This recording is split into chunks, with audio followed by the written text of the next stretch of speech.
So, Concord.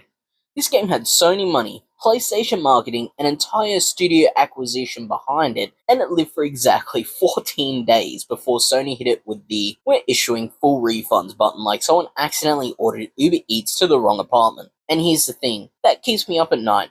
It wasn't even broken. It wasn't Cyberpunk, it wasn't Fallout 76, it wasn't some unplayable dumpster fire with physics that made characters explode into spaghetti. It was something way scarier. It was aggressively okay. Today we're doing the full autopsy, the beta red flags, the $40 price tag in a free-to-play world, the culture war circus, player numbers that looked like a hospital monitor someone unplugged, and that beautiful moment when Sony said, yeah, we're just gonna pretend this never happened. Because if this is what a PlayStation live service swing looks like when it misses, that's not a miss, that's a war crime. Welcome back to Did It Really Deserve to Flop? The series where we don't just point and laugh at dead games like they're failed TikTok dances. We actually ask, was it murdered by bad decisions, bad timing, bad vibes, or did it just not have the juice? And Concord? Mwah!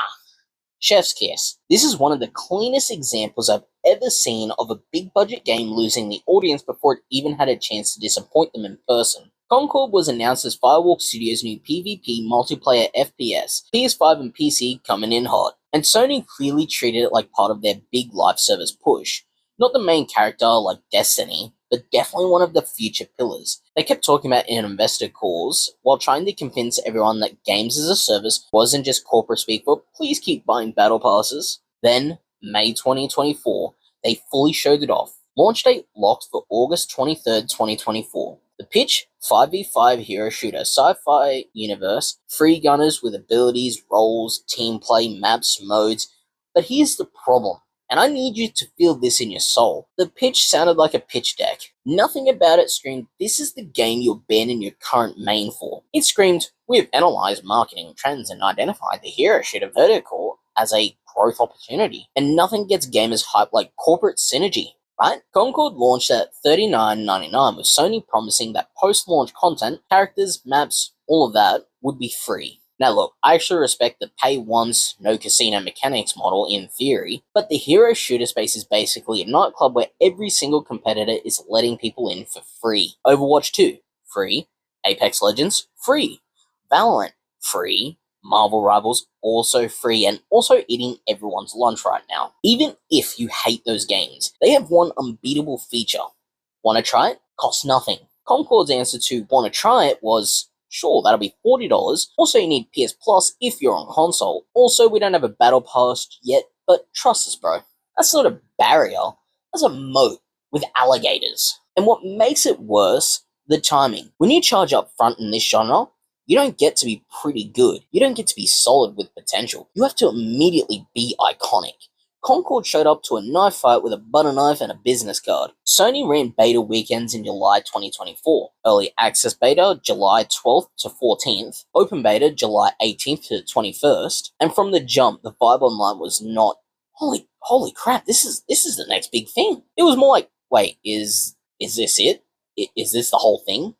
That's deadly for a multiplayer launch because multiplayer games don't run on potential. They don't run on, we'll fix it in post. They run on momentum. They run on FOMO. They run on your friends spamming you at 2 a.m. like, bro, get on, we're grinding ranked. And Concord's momentum was a flat line. The beta didn't build hype. It built concern. And in this industry, concern is just death wearing a fake mustache. Okay, let's talk about the discourse because Concord got hit with by two different backlashes that got mashed together like a sad sandwich. First, the real complaints. Character design that looked like they came from a Create Your Hero generator in 2014. Generic art direction. Sci-fi, but make it beige. Gameplay feeling slower, less snappy than the competition. Maps and modes that didn't do anything new enough to justify switching games. You can see this in review roundups where the consistent theme was solid fundamentals but missing the X factor. Then there was the loud crowd trying to turn Concord into a political trophy. Some people focus on character designs, identity stuff, and tried to make it a woke versus anti-woke argument. Here's my take. That noise didn't help. It made Concord a punching bag for people who weren't even going to play it anyway. But do I buy that this alone killed the game? Absolutely not. Because here's the truth that hurts. If Concord was insanely fun, nobody would care about any of that. Fun is the ultimate PR team. Fun is the armor that protects you from Twitter. Fun makes people say, I don't care about the drama. the game's fire. The bigger issue? Concord got the worst combo possible. Not instantly iconic, not free to play, not a must-stream, must-meme, must-grind experience. So the internet didn't just ignore it. It feasted on it like piranhas with a taste for mediocre sci-fi. Concord launched August 23rd, 2024, and on Steam it reportedly peaked at 697 concurrent players. Let me put this in perspective for you. 697 players. That's not disappointing. That's not even underperforming. That's just invisible. Did this game actually release, or did I hallucinate it? For context, there are single-player indie games from 2015 with more concurrent players right now. There are demo versions of farming simulators with bigger numbers. Even Sony-friendly voices were like, what is happening here? Did we all forget to download it? Is the counter broken? And here's the thing about live service multiplayer.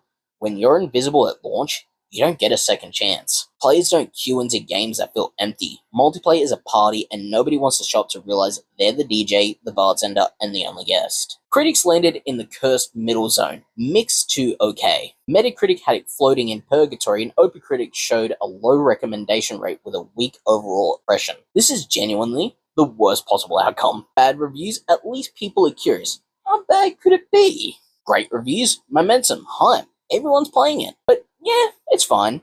Competent, has potential, that creates nothing. That creates a void where hype goes to die. And Concord needed everything to go right to justify that $40 entry ticket. Instead, it got a participation trophy and a pat on the head. On September 3rd, 2024, PlayStation published an official update.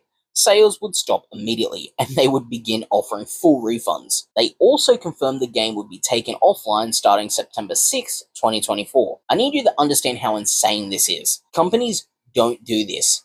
Companies will let a game limp along for years before admitting defeat. They'll go free to play, they'll merge servers, they'll do Chapter 2 reboots, they'll do anything to avoid the embarrassment. Refunds.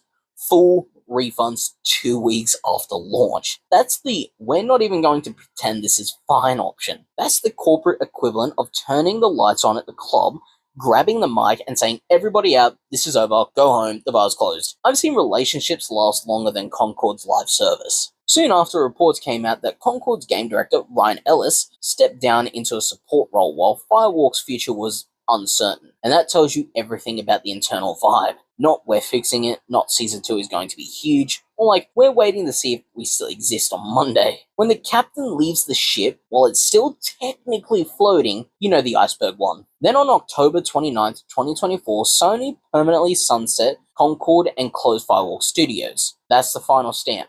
The nail in the coffin. This isn't just sleeping, it's dead moment. No relaunch, no free-to-play comeback, no redemption arc where they bring it back as Concord Resurrection with a Battle Royale mode. The studio that existed specifically to make Concord was gone.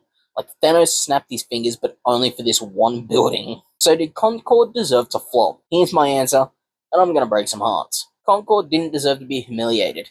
It didn't deserve to become a meme funeral for 2 weeks after launch. It didn't deserve to be the punchline in every live service failure video for the next decade. But Concord absolutely deserved to fail as a business plan, because it walked into the most competitive genre on earth, charged money like it was 2016, and didn't show players a single reason to leave the games they were already grinding. This was a game that needed one of these: a killer aesthetic that people screenshot immediately, a viral hook that broke TikTok, a huge creator wave where streamers couldn't stop playing, a you have to try this mechanic that felt fresh, or just being free to play so the barrier wasn't a brick wall.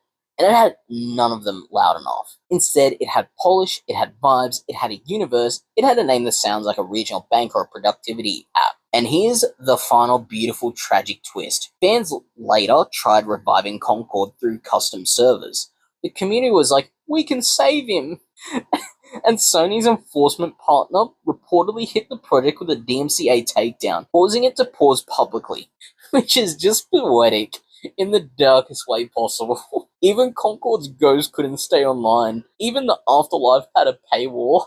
So here's where I turn to you. If you played Concord, and statistically, maybe 12 of you did, I genuinely want to know. Was it secretly fun, and the war just never gave it a chance? Was it one of those games where everything is fine, but nothing is needed? Drop your verdicts in the comments. Did it deserve to flop? And what would have saved it? Free to play? A completely different art style? better marketing, or just a totally different genre where competent is enough. If you want part 5, give me the next victim. I'm thinking Suicide Squad killed the Justice League, because if we're talking about expensive flops with Identity Crisis, that's a whole other autopsy.